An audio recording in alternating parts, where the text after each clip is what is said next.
بسم اللہ الرحمن الرحیم۔ السلام علیکم ورحمۃ اللہ وبرکاتہ۔ دنیا اور آخرت کے ہر غم کا خاتمہ۔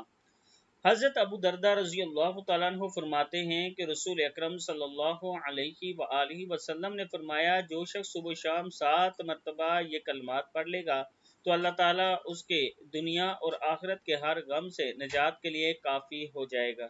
یعنی یہ جو دعا میں آپ کو پڑھنا سکھاؤں گا، اگر آپ یہ پڑھتے ہیں تو دنیا میں جو آپ کے غم ہیں اللہ تعالیٰ اس سے بھی آپ کو نجات دے گا اور آخرت کے غموں سے بھی آپ کو نجات دے گا۔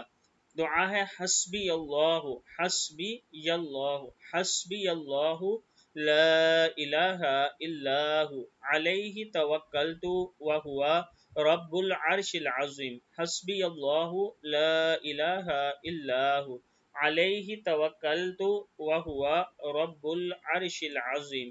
میرے لیے اللہ تعالیٰ کافی ہے، جس کے سوا کوئی معبود ہونے کے لائق نہیں۔ اسی پر میں نے بھروسہ کر لیا اور وہ عرش عظیم کا مالک ہے۔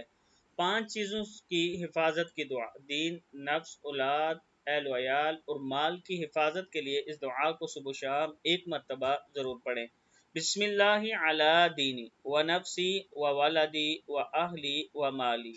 اللہ کے مبارک نام کا فیضان ہو میرے دین پر، میری جان پر، میری اولاد پر، میرے اہل و عیال پر، میرے مال پر۔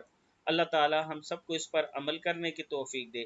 ویڈیو کو آپ نے آگے صدقہ جاریہ سمجھ کر شیئر کرنا ہے۔ جتنے لوگ پڑھیں گے، جتنے لوگ عمل کریں گے، اللہ تعالی آپ کو بھی اس کا ثواب ضرور پہنچائے گا۔